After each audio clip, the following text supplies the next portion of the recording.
안녕하세요, 백은영입니다. 많은 팬분들께서 손꼽아 기다리고 있는 이 영화 소풍에 대한 이야기로 먼저 이야기를 시작해 보겠습니다. 영화 소풍이 2월 7일 개봉이죠. 많은 팬분들께서 이명웅 씨의 모래알갱이가 나오는 영화니까 꼭 보겠다 하시는 분들이 있어요. 정말 많으십니다.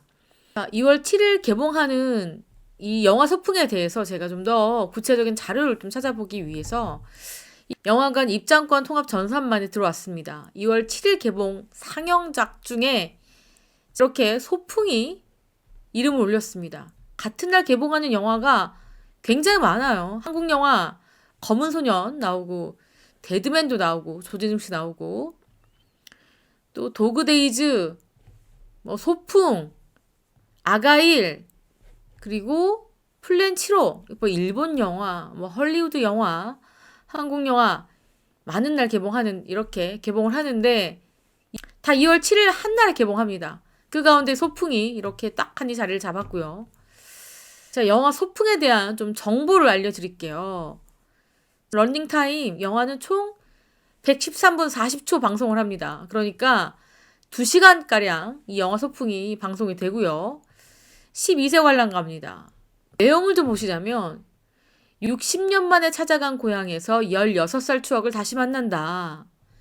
요즘 들어 돌아가신 엄마가 자꾸 보이는 은심, 가로 열고 나무니 마침 절친이자 사돈지간인 금숙, 김영옥이 연락도 없이 불쑥 찾아오자 은심과 금수는 함께 고향 남해로 떠나기로 한다.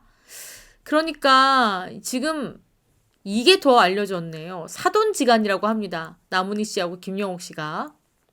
고향 남해로 떠나고요. 그리고 우연히 자신을 짝사랑한 박근영을 만나면서 잊고 지낸 추억을 하나둘씩 떠올리게 되는데, 자, 나문희 씨를 짝사랑했나 봐요, 박근영 씨가. 그래서 다음에 다시 태어나도 내 친구 할 끼야. 한편의 시가 되는 우정, 어쩌면 마지막 소풍이 시작된다. 자, 슬픈 이야기 같지만 그렇게 또 슬프지만은 않게 아름답게 노년의 추억을 만들어가는 이야기로 영화가 펼쳐질 것 같습니다. 여기 보면요. 뭐가 보이냐면 영화사입니다. 이 롯데컬처 윅스, 롯데 엔터테인먼트라고 보여지는 게 보니까 롯데 시네마에서 단독으로 개봉할 가능성도 있어 보입니다. 롯데 시네마는 우리나라 영화관 중에 CGV와 어깨를 나란히 하는 그런 대형 상영관이죠. 자, 롯데 시네마에서 개봉해도 이 전국에 계신 팬분들은 보시기가 그다지 불편하지는 않을 겁니다. 왜냐면 전국 상영관이 엄청나게 많기 때문에 저렇게 이명웅 씨의 모래알갱이가 들어간 영화 소풍을 전국 어디서도 보실 수 있을 것 같다 이런 생각이 들어요. 자, 우선 내용도 굉장히 노년의 아름다운 추억에 대한 이야기이기 때문에 우리 팬분들 가슴이 아주 감성으로 촉촉히 젖어질 수 있는 그런 이야기를 담고 있는 것 같습니다. 영화가 개봉한다고 하니까 무척 기대가 되네요. 자, 우리 여러분들 시 한 편 읽으실까요? 남인의 문학평론가가 시 한 편을 소개를 하면서 무슨 이야기를 했느냐. 이명웅 씨의 티켓을 구하려고 하는 모든 분들과 함께 이 시를 읽고 싶다고 이야기를 하는지 제목은요. 엄마는 환자, 나는 중환자입니다. 엄마는 자주 머리가 아프다고 했다. 벚꽃이 피었다가 지고 번개가 밤하늘을 찢어 놓았던 장마가 지나갔다. 새로 이사간 집 천장에 곰팡이가 새어나오듯 석 달 만에 작은 혹이 주먹보다 더 커졌다. 착한 암이라고 했는데 악성 종양이었다. 엄마는 일주일 동안 구토 증상을 겪었지만 나는 아무것도 해줄 수 없었다. 엄마의 피가 흐르는 내 심장을 만지며 생각한다. 엄마는 나 없이 살아갈 수 없는 환자이고 나는 엄마 없이 살아갈 수 없는 중환자라는 걸 깨달았다. 자, 이 글씨 읽으시면서 본인의 딸 아니면 우리 엄마 아니면 돌아가신 엄마를 생각하신 분들이 정말 많으실 것 같아요. 이 시에서 이 어머니가 뇌종양에 걸리셨고 지금 이 시를 쓰신 분은 나는 엄마가 없이는 살아갈 수 없는 중환자다. 그리고 엄마는 나 없이 살아갈 수 없는 환자다. 어떻게 보면 가슴이 아프지만 아들과 엄마 관계인지 엄마와 딸 관계인지는 모르겠지만 서로를 너무너무 애틋하게 생각한다라는 게 느껴집니다. 엄마는 진짜 환자, 나는 엄마 없이 못 산다는 의미로 중환자라고 쓰여져 있는데 엄마 없이 못 살 것 같은 이가 청소년뿐일까? 독립적이지 못하다고 누군가 비난한데도 어쩔 수 없다. 맞잖아요. 청소년기만 엄마가 필요한 게 아니라 이 엄마라는 존재는요. 나이가 들으나 젊으나 똑같이 필요한 존재입니다. 소중한 일을 아끼고 살자. 이렇게 이 문화평론가가 글을 쓰셨는데 여기에 이명호 콘서트 티켓을 구하려고 애쓰시는 모든 분들과 이 시를 함께 읽고 싶다. 생뚱맞다는 생각 하시는 분들 있을 겁니다. 아니 이명호 씨 얘기 안 하다가 갑자기 이 시 끝에 왜 이명호 씨 콘서트 티켓을 구하려고 애쓰는 모든 분들이라고 했을까? 이 시를 읽고 싶다고 했을까? 이 시는요. 정말 없이는 못 살 것 같은 대상에 대한 그리움, 사랑을 그린 그런 시입니다. 그렇기 때문에 여기다가 많은 것들을 대입시킬 수 있을 것 같아요. 가장 먼저 이명웅 없이는 나는 살아갈 수 없는 환자이고 이명웅은 영웅시대 없이 살아갈 수 없는 중환자. 이런 식의 예상도 가능하죠. 자, 어떻습니까? 제 해석이. 저는 그렇게 생각이 됩니다.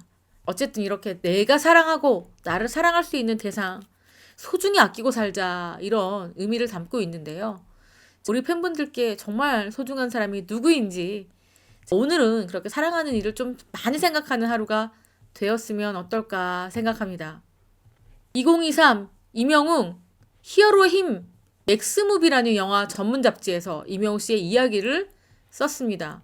2023년에 이명웅, 방탄, 아이유 셋이 영화를 개봉했는데 가장 높은 관객 동원력, 판매율을 보인 게 바로 이명웅 씨입니다. 탑입니다. 스크린에서도 깜짝 놀랐습니다. 와, 이명웅 파워가 영화관까지 넘어왔구나. 진짜 대단하다. 그러면서 어때요? 2024년의 영화도 이명웅 씨 영화가 콘서트 영화가 개봉되지 않겠습니까? 저는요. 이명웅 씨가 읽어주는 그 사연들이요. 어떻게 보면은 이 사연 묶음과 함께 이명웅 씨의 노래 입담들이 영화화로 다 버무려진다면은 한편에 거대하고 아름답고 감동적인 영화로 만들어질 수 있겠다 생각합니다. 지금 사실상 우리 팬분들은 이명웅 씨 영화가 개봉할 것이라고는 다 100% 그렇게 생각을 하고 있고 도대체 언제 개봉하느냐 이 날짜만 기다리고 계실 것 같아요. 자, 그렇다면은 5월에 이명웅 씨의 상암 월드컵 경기장 콘서트가 끝나고 난 이후냐 아니면 그 전이냐 이런 생각들을 많이 하실 텐데 글쎄 지금 콘서트가 끝나고 뭐 3, 4월도 좋고요. 또 상암까지 끝나서 5월 콘서트가 끝난 뭐 6, 7월도 좋은데 저는요. 굳이 상암까지 안 가도 이번 콘서트만 가지고도 영화화를 해도 충분한 이야깃거리와 따뜻한 볼거리가 넘쳐날 것이다. 이렇게 생각이 됩니다. 지난해 그 이명웅 씨의 2023년 콘서트의 영화보다도 올해 영화가 훨씬 기대됩니다. 훨씬 재밌을 것 같다. 지난해 기준으로 이명웅 씨의 I'm Hero The Final이 얼마나 높은 기록을 갖고 왔는지 보여드리자면 25만 관객을 불러 모아서 한국 영화 흥행 순위 32위에 올랐습니다. 근데 여러분들 우리나라 영화가 보통요 제작비가요 정말 저예산이라 하더라도 30억입니다. 30억. 근데 이명웅 씨 I'm Hero The Final 같은 경우에는 콘서트를 영화화한 거잖아요. 그렇기 때문에 촬영, 후반 작업이 있지만 제작비는 정말 적게 들었고 수익은 높았을 것이다. 영화관에서 아주 짭짤했을 것이다. 이렇게 보입니다. 방탄소년단 9만 2천 명 관객을 모았습니다. 이명웅 씨의 관객과 따졌을 때 한 16만 정도가 적게 들었습니다.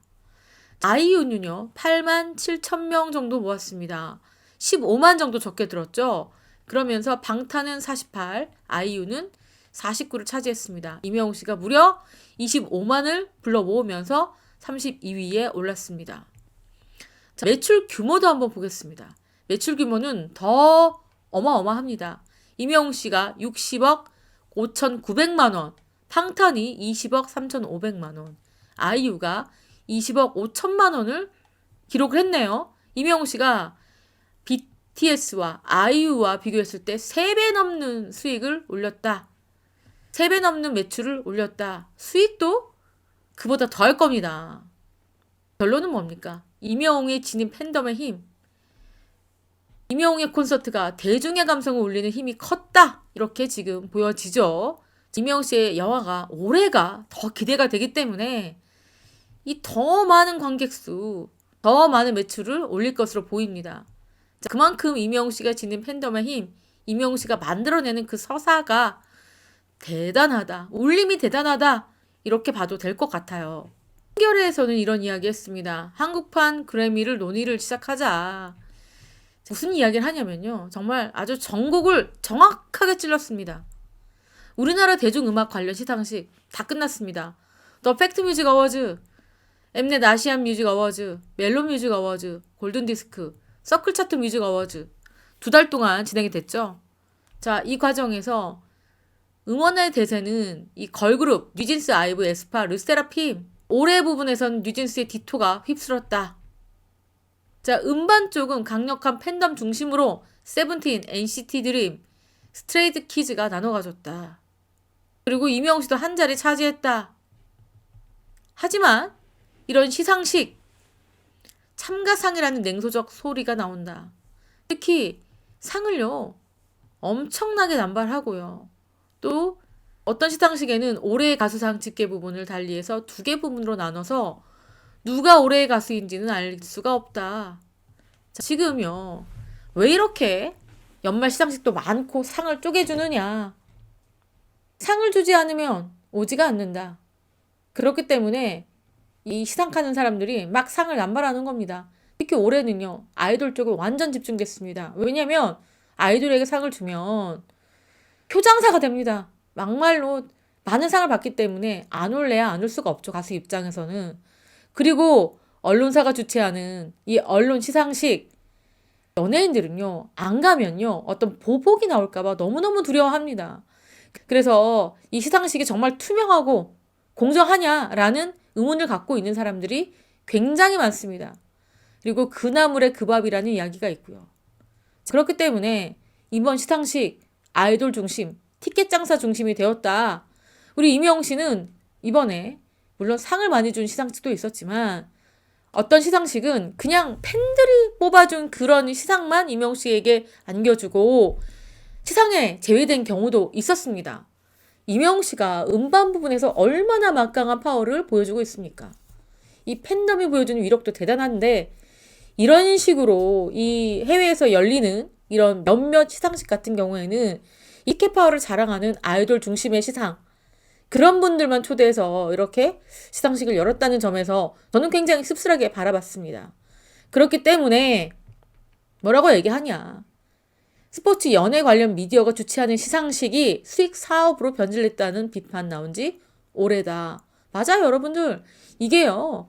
이 언론사에서 하는 많은 시상식이 정말 돈 벌기 위해서 하는 시상식이다. 약 99.9%가 그렇게 봐도 될 것 같습니다. 그렇기 때문에 참 이 시상식이 말이죠. 공정하지 못하다는 생각을 정말 많이 합니다. 아쉽다. 그래서 한국에서도 좀 권위 있는 그런 음악 시상식이 빨리 만들어져야 된다. 이렇게 티켓 장사하고 몇몇 아이돌들에게 치중하는 상을 주는 그런 시상식은 좀 없어져야 되는 거 아니냐라는 날선 비판의 목소리입니다. 여러분들 생각은 어떠십니까? 저는 이 기사에 좋아요를 꾹 누르고 싶습니다. 이렇게 오늘도 임영웅 씨에 대한 여러 가지 이야기를 여러분들께 전달해 드렸습니다. 무엇보다도 영화 소풍에 대한 그런 기대가 커져가고 있습니다. 지금까지 저는 백은영이었고요. 시청해주신 구독자 여러분 너무너무 감사합니다. 사랑합니다. 권혜.